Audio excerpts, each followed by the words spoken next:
Hey, hello. So, welcome to my Regalia deck profile. This is sort of a new list that I was working on a bit recently.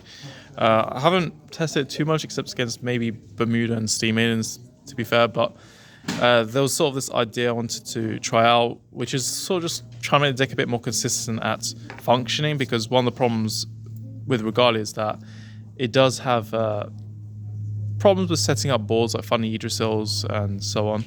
So I'm going to just go through what the main card is soon. But yeah, playing the starter, 4 copies of Frag.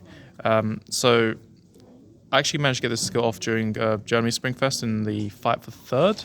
But unfortunately, the damage burn was an over trigger, which was very sad.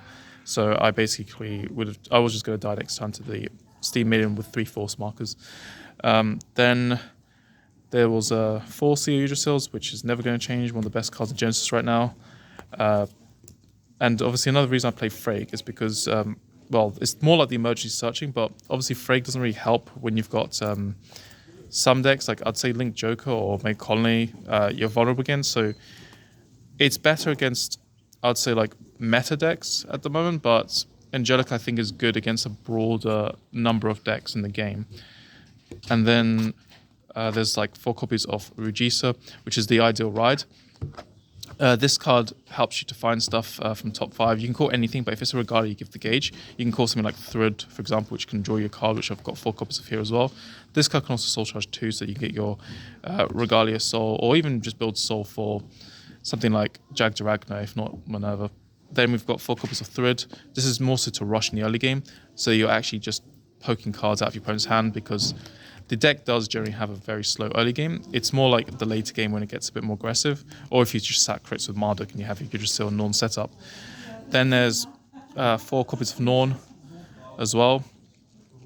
But yeah, on the topic of the Marduk stuff, like if your opponent, say for example, is on 1 damage, it's pretty hard in a lot of situations to try and blow them out. So you do have to like play into like a turn 4 as well,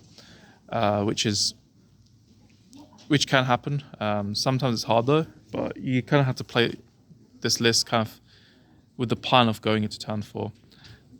Then there are 3 copies of Durons. This is the main change that I made. This card, so I'm playing a lot of grade 2s, which I've done in quite a few lists anyway already, because there's a lot of good grade 2s. The only problem is that this deck kind of struggles with defending if you happen to drive check too many grade 2s, because unlike Veratrum, which is a defensive card if used in the right timing, of course. This card, if you drive check this and you already have like too many grade 2s, then you're going to have a hard time guarding against something like, well, anything really these days. But the real thing about this is that it can basically, it's like a greed shade. So Gleipnir and Vine, which is like a sorcerer card, basically the problem with those 2 cards that Jens had before is that Gleipnir was a CB cost, which was awkward. And that obviously meant that if you had Norn and Yggdrasil set out, so your opponent was damaged now, you like moderately, or just weren't rushing you for whatever reason, then you can't really meet the condition for it. But then Vine, the problem with Vine is that you could only add normal units to your hand. Whereas this card, he's a Soul Blast instead, rather than Counter Blast or grabbing one from Soul. He's similar to Vine because you're Soul Blasting the card and then adding a card from drop to hand. So it's a bit like Vine, except your reach is actually extended to the drop zone now. Because you're Soul Blasting, you're going to get any of the cards from your Soul anyway. So you've got basically a choice between the Soul and drop. And that's really helpful. But you can only add a Genesis Clan card to hand, so you can't add like the Over Trigger or Elementaria Sanctitude, for example. But there's enough good cards to add. You can even use something like Var, which we've got 4 copies of here as well. So if you ride this, for example, and you've got like a handful of grade 2s in your hand, you can call this guy to Rearguard and then just Soul Blast Var and then add Var to hand as well, so you can get your counter charge more reliably. But also, Duron can also get you CO Yggdrasils because Var, Norn, they do soul charging. So what can happen is you find Yggdrasil, or you can find Frag because you've got your 1 Yggdrasil in hand, and then you're able to now have 2 grade 3s set up as well, which is quite important. So he's a very nice card because he basically unbricks the deck in ways like, I don't think my deck during Premium Springfest bricked. I don't think so.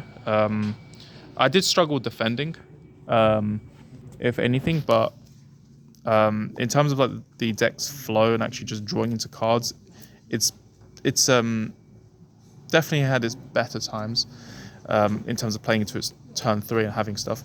Then 4 copies of VAR as well. So that's a soul charge and a counter charger as well. It also helps with you with Marduk as well and fueling Knights of Excision. Then 2 copies of Ordinal. So Knights of Excision can also add Ordinal. If you want to play 2, you can play Dreaming Dragon as well. Dreaming Dragon is a Genesis card, and you can add both triggers and normal units as well. But this card's really good for pumping power and going for a finisher play as well, having these massive tanks. Normally you win on the turn use Ordinal actually. Most of the time I win with it. Then there's 4 copies of the Puffy Guard as well. I think it's nice because of this piece of crap over here called the Overtrigger, because if you have like a few PGs, at least if they get the Stoichea Overtrigger or something on you, you can PG the Vanguard and then PG the Rearguard. But obviously, having 2 in hand doesn't always happen, but it does increase your chances because they are recycle PGs, and we're sort of playing more crits as well.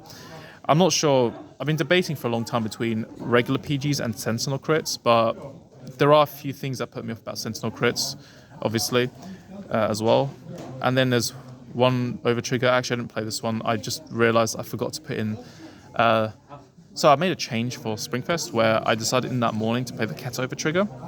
You can play this as well, though. Honestly, not much of a difference. This is good for 200 millions. A reason to go for the Keta one, which I basically just put back last night into my D deck, is that the Keta Overtrigger, if you get it on the Marduk turn, so what tends to happen is that normally I attack with my Rearguard first, usually, like 1 Rearguard. Then I attack with the Vanguard, which then swings twice. And then after that, I attack with Yggdrasil, which can restand. So the thing with the Vanguard swing is that sometimes what happens is your opponent just double PGs or Rolocks or whatever against it, which you're seeing more Rolocks now, especially in Steam Maidens. So I started thinking, what's the point of having 2 100 millions if I could just basically +3? So I went for the Keta one because then at least that way I have a better chance of surviving Steam Maiden. But that was the theory behind it in the morning. And hopefully, because the deck is more consistent at finding cards and soul charging Regalia pieces, the idea was that if the Overtrigger for Keta Sanctuary is still in the deck, I could use Minerva to take away every drive check on the field, because her skill is worded that basically all your units with Regalia name lose -3 drive.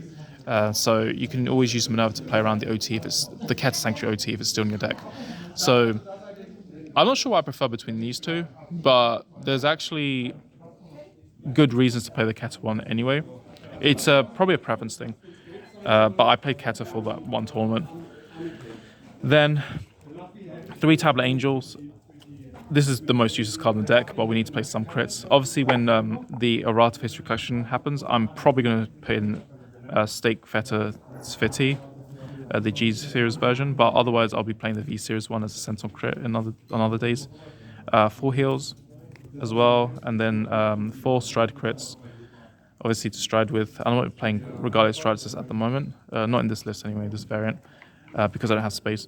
And then 4 copies of Regalia crit as well, so that's the grade 0 Regalia, also quite handy as well. And then as for the G zone, 4 copies of Minerva. Not much to explain there. I've gone over it many times in probably past deck profiles.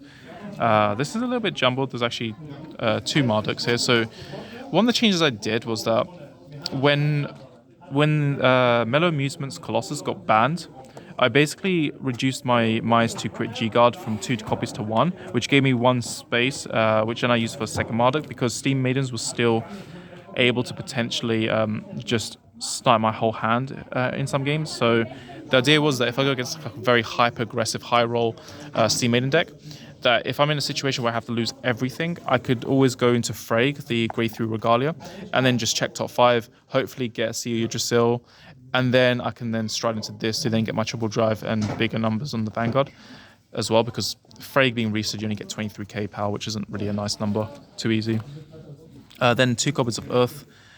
This didn't actually come up during the tournament, but that's because people always had PGs sort of, or like there was a game I went against Narukami.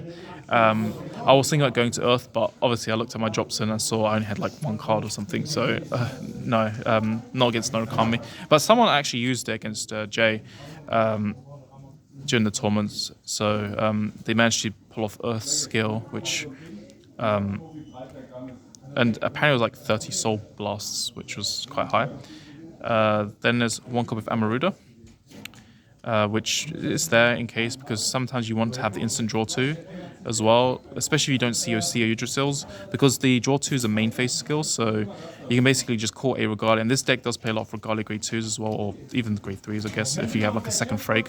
You can basically just call that Regalia, call a Norn behind it, or, well, you don't have to call a Norn yet, but you can basically call the Regalia card, and then you use it as a target for 10k crit, draw 2, soul charge 5, and then hopefully you find your Yggdrasil along the way. And we do play Knight of Excision, which increases the chances, and Amaruda does soul charge 5.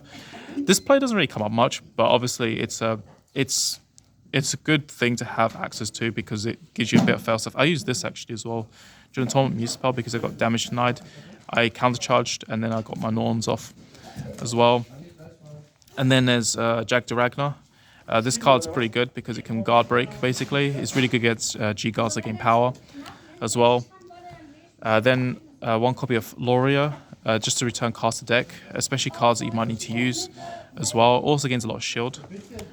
Then only now 1 of the -2 crit G guard. It's handy, more or less. That's the main reason to use it. You can use cards in your field to guard with as well. But normally you don't really have anything you want to soul charge because if you do, it would be because you're desperate. Because like against Steam Maidens, if they're too hyper-aggressive, you get into a situation where you're forced to use this one time, you soul charge your Yggdrasil and your Norns, and you guard absolutely everything in your hand to survive that turn. You get left with basically nothing. You use Frag, you check top 5, hopefully you get Seer Yggdrasil, and then you stride Marduk, which is why there was 2 copies earlier.